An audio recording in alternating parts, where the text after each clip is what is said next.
بسم اللہ الرحمن الرحیم۔ ناظرین، آپ دیکھ رہے ہیں عدل ٹی وی اور میں ہوں آپ کا میزبان عبدالرحمن سلفی۔ ناظرین، آج میں جس واقعے کو ذکر کرنے جا رہا ہوں ایسا واقعہ ہے، ایسا دلخراش سانحہ ہے کہ اس کو بیان کرتے ہوئے میری اپنی زبان لڑکھڑا رہی ہے۔ واقعہ لاہور کے علاقے اچھرا میں پیش آنے والا، جہاں ایک گھر سے 3 کم سن بچوں کی لاشیں برآمد ہوتی ہیں جن کی عمریں 1 سے 6 سال کے درمیان بتائی جا رہی ہیں۔ کل تک کی جو ابتدائی اطلاعات تھیں، میڈیا رپورٹس تھیں، ان کے مطابق بچوں کو گلا کاٹ کر بے دردی کے ساتھ قتل کیا گیا تھا، اور جو انٹرویوز نشر ہو رہے ہیں اس کے مطابق جائے وقوع پر موجود افراد کے بیانات میں مختلف قسم کے تضادات سامنے آ رہے ہیں۔ ان سے قطع نظر جو پولیس نے تفتیش کے بعد جو اپنی پریس ریلیز جاری کی اس کے مطابق اور میڈیا نے جو کوٹ کیے ان اطلاعات کے مطابق بچوں کی والدہ کی جانب سے جو ہے وہ اعتراف جرم سامنے آ چکا ہے، جبکہ مبینہ طور پر والدہ بچوں کو قتل کرنے کی پہلے سے منصوبہ بندی بھی کر چکی تھی، اور واقعے کو چھپانے کی کوشش کے پہلو بھی جو ہیں وہ زیر بحث آ چکے ہیں۔ اصل نقطہ جو ہے وہ واقعہ بیان کرنا نہیں بلکہ اس کے مختلف پہلوؤں کو سمجھنا ہے کہ ملزمہ کی طرف سے جو موقف سامنے آ رہا ہے کہ مجھ پر کردار کے الزامات لگائے جاتے تھے،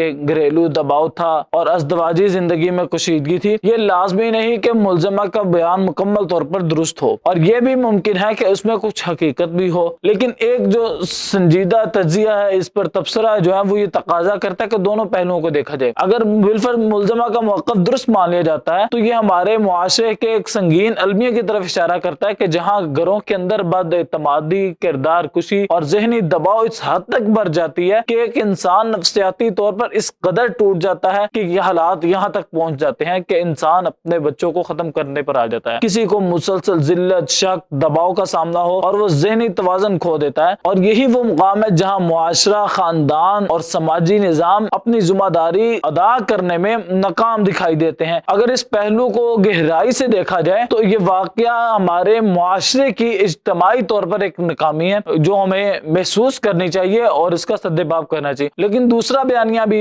لازمی مد نظر رکھنا چاہیے کہ ممکن ہے کہ اس خاتون نے، ملزمہ نے، یہ بیانیہ محض اپنی دفاعی حکمت عملی کے طور پر اپنایا ہو، لیکن اگر دوسرا پہلو دیکھا جائے کہ اس نے، ملزمہ نے، یہ تمام بیانیہ محض دفاعی حکمت عملی کے پیش نظر اپنایا تو معاملہ اور بھی زیادہ سنگین ہے۔ اس صورتحال میں یہ ایک سوچا سمجھا جرم بنتا ہے جس میں نہ صرف اس نے 3 معصوم جانیں لی بلکہ بعد میں اس کو جواز دینے کی بھی کوشش کی۔ اگر ایسا ہے تو پھر یہ معاشرے کے اس خطرناک رجحان کی عکاسی کرتا ہے کہ جہاں جرم کے بعد ہمدردی حاصل کرنے کے لیے بیانیے کرے جاتے ہیں، حقیقت کو مسخ کرنے کی کوشش کی جاتی ہے۔ اسلامی اعتبار سے اور قانونی اعتبار سے دونوں صورتوں میں یہ عمل ناقابل قبول ہے، کیونکہ جان کا قتل کرنا کسی بھی صورت جائز نہیں اور اس کو کسی بھی صورت درست نہیں ٹھہرایا جا سکتا، اور قانونی طور پر بھی ایک انتہائی سنگین جرم ہے جس میں نیت، منصوبہ بندی اور شواہد کی بنیاد پر سخت ترین سزا دی جا سکتی ہے۔ اس واقعے سے، اس سانے سے جو ہم نے سبق لینا ہے وہ یہ ہے صرف جرم کی مذمت نہیں کرنی بلکہ اسے پس منظر میں موجود سماجی، نفسیاتی، اخلاقی اور ہمارے معاشرتی عوامل کو بھی سمجھنا ہے۔ جلد بازی میں کسی ایک بیانیے میں مکمل سچ مان لینا کس قدر خطرناک ہو سکتا ہے، اور ہر چیز کو صرف ایک فرد کی خرابی قرار دینا کافی نہیں۔ اصل ضرورت اس بات کی ہے کہ ہم بطور معاشرہ اپنے اندر جھانکیں، اپنے گھروں کے ماحول کو بہتر بنائیں اور ایسے حالات ہی پیدا نہ ہونے دیں کہ جہاں ایک انسان اس حد تک ٹوٹ جائے یا